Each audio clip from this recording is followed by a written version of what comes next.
Ukraine और रूस के बीच मीडिएट कर रहा है अमेरिका और इसी मुद्दे पर लेटेस्ट डेवलपमेंट ये है कि डोनाल्ड ट्रंप ने राष्ट्रपति पुतिन के साथ 2 घंटे फोन पर एक लंबी बातचीत की है।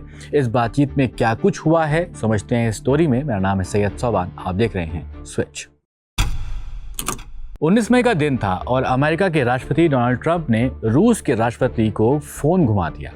ये बातचीत 2 घंटे तक चली है और इस बातचीत के बाद रूस के राष्ट्रपति पुतिन ने कहा कि रशिया यानी कि रूस जो है अब वो यूक्रेन के साथ एक पीस अकॉर्ड यानी कि शांति समझौते पर बातचीत करने के लिए तैयार है।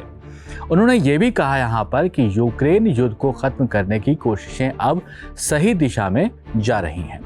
आपको यहाँ पर ये याद होगा कि लगातार ये खबरें मिल रही थी कि पिछले हफ्ते में ही ये खबर आई कि रशिया और जो यूक्रेन के लीडर्स हैं, टॉप लीडर्स हैं, उन्होंने तुर्की में आमने सामने बैठकर बातचीत भी की है। ये बातचीत मार्च 2022 के बाद पहली बार हुई थी। पुतिन ने इस बातचीत का श्रेय अमेरिकी राष्ट्रपति डोनाल्ड ट्रंप को दिया है। उन्होंने कहा कि ट्रंप की मदद से ही मॉस्को और कीव के बीच फिर से बातचीत शुरू हो पाई है। वैसे भारत और पाकिस्तान के बीच सीज़फायर की जो बात सामने आ रही थी तो ट्रंप ने भी इसका क्रेडिट लेने की कोशिश की थी, लेकिन भारत की तरफ से लगातार इस बात को नकारा जा रहा है।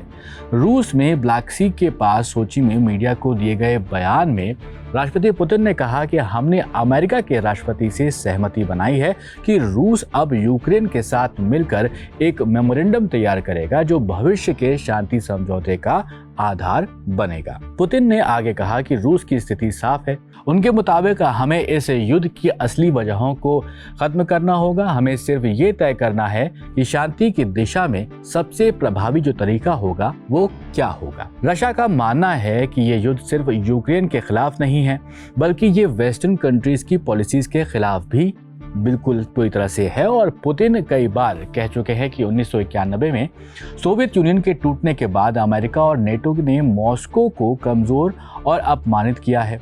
नेटो का एक्सटेंशन रूस की सीमाओं तक होना मॉस्को की नज़र में सीधी चुनौती दिख रही है। वहीं अगर आप दूसरी तरफ देखेंगे तो पुतिन के साथ बातचीत के बाद डोनाल्ड ट्रंप ने एक पोस्ट किया। ट्रुथ सोशल प्लेटफॉर्म जो है वहां पर ये पोस्ट मिलेगा आपको। इसमें उन्होंने बताया कि रूस और यूक्रेन जल्द ही सीज़फायर की बातचीत शुरू करेंगे।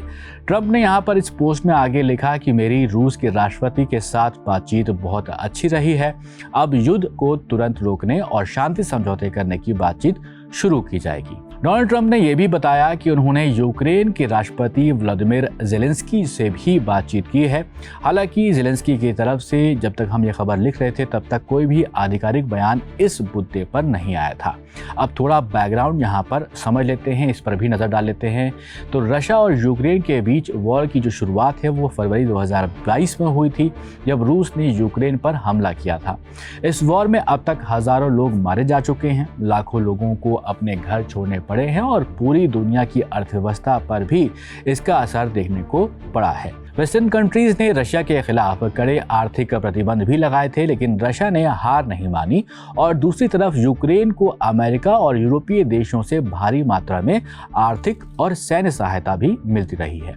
लेकिन अब जब ये वॉर 3 साल से ज़्यादा लंबे वक्त से चल रही है तो शांति की बातें एक बार फिर से जोर पकड़ रही हैं। ट्रंप की हालिया पहल से ये साफ हो गया है कि अमेरिका अभी भी इस वॉर में एक इम्पॉर्टेंट रोल निभा सकता है। हाल ही के महीनों में आपने देखा कि जब प्रेसिडेंट बाइडेन की पॉलिसीज़ को लेकर आलोचना हो रही थी तब ट्रंप ने खुद को एक शांति समर्थक नेता के तौर पर प्रेजेंट किया था। उन्होंने बार बार यही कहा था कि अगर वो फिर से प्रेसिडेंट बनते हैं तो इस युद्ध को 24 घंटे के अंदर ख़त्म कर देंगे। वैसे वो प्रेसिडेंट बन भी चुके हैं और 24 घंटे से ज़्यादा का वक्त भी बीत चुका है, लेकिन कोई बात नहीं, अगर वो इस वॉर को सुलझाने के काम कर रहे हैं तो वो भी अच्छा है। वहीं ट्रंप के वॉर सुलझाने के दावे को कई लोग चुनावी स्टंट मानते रहे हैं, लेकिन अब जबकि उन्होंने खुद पुतिन और ज़ेलेंस्की से बातचीत की है तो लगता है कि वो सच में कोई बड़ी पहल करना चाहते हैं, लेकिन इसके लिए भी थोड़ा इंतज़ार यहाँ पर करना होगा। अब बात यूक्रेन की, तो यूक्रेन के लिए ये सिचुएशन थोड़ी उलझन भरी हो सकती है। एक तरफ अगर आप देखें तो रशिया के साथ सीधी बातचीत करना वो नहीं चाहता है जब तक रूस उसके कब्जाए हुए इलाकों को खाली नहीं कर देता है। दूसरी तरफ अमेरिका जैसे बड़े साथी देश की पहल को वो नज़रअंदाज करना भी नहीं चाहता है, वो भी उसके लिए मुश्किल है। अब सभी की नज़र यूक्रेन के राष्ट्रपति ज़ेलेंस्की पर टिकी हुई है। वो ट्रंप और पुतिन के इस नई कोशिश में कितना साथ देते हैं, ये भी आने वाला वक्त बताएगा। अभी तक नेटो और यूरोपियन यूनियन की तरफ से इस नई पहल पर कोई ख़ास रिएक्शंस देखने को नहीं मिल रहे हैं। हो सकता है कि वो अमेरिका और रशिया के बीच हो रही बातचीत को लेकर थोड़े सतर्क रहें, क्योंकि इससे उनका जो रोल है वॉर सिचुएशन को सुलझाने का वो कम हो सकता है। पुतिन की नज़र में नेटो ही इस युद्ध की असली वजह है। उनका मानना है कि वेस्टर्न कंट्रीज़ यूक्रेन को अपने साथ मिलाकर रशिया की ताकत को ख़त्म करना चाहते हैं और इसी सोच के चलते रूस ने यूक्रेन पर हमला किया था आज से 3 साल पहले। लेकिन सबसे बड़ा सवाल ये है कि क्या ये वॉर ख़त्म होगी? इस सवाल का जवाब फिलहाल किसी के पास सीधी तौर पर नहीं है, लेकिन अब बात साफ है। जब रशिया और अमेरिका सीधे बातचीत कर रहे हैं और यूक्रेन भी धीरे धीरे इस प्रोसेस में शामिल हो रहा है, तो उम्मीद ये की जा सकती है कि शांति की दिशा में कोई भी ठोस कदम निकलकर सामने आए।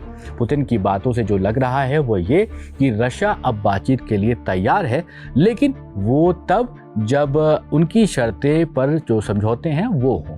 वहीं ट्रंप इस पूरे प्रोसेस को अपनी डील मेकिंग की सफलता के तौर पर पेश कर सकते हैं। रशिया यूक्रेन वॉर ने दुनिया को गहरे घाव दिए हैं। अब अगर इस वॉर को रोकने की कोई कोशिश हो रही है तो उसका वेलकम पूरी दुनिया कर रही है। ट्रंप और पुतिन की बातचीत से अब ये उम्मीद लग रही है कि यहाँ पर कुछ अच्छी बातें निकलकर सामने आ सकती हैं, लेकिन ये ज़मीनी हकीकत कब आएगी, क्योंकि अभी तक बात जो चल रही है वो सब पेपर वर्क ही चल रहा है। लेकिन क्या ये वॉर रुकती हुई नज़र आ रही है? क्या इन दोनों देशों के बीच में सीज़ फायर होने वाला है? इसके लिए हमें थोड़ा इंतज़ार करना होगा। फिलहाल इस वीडियो में इतना ही। आप ऐसे ही स्टोरीज के लिए देखते रहिए स्विच।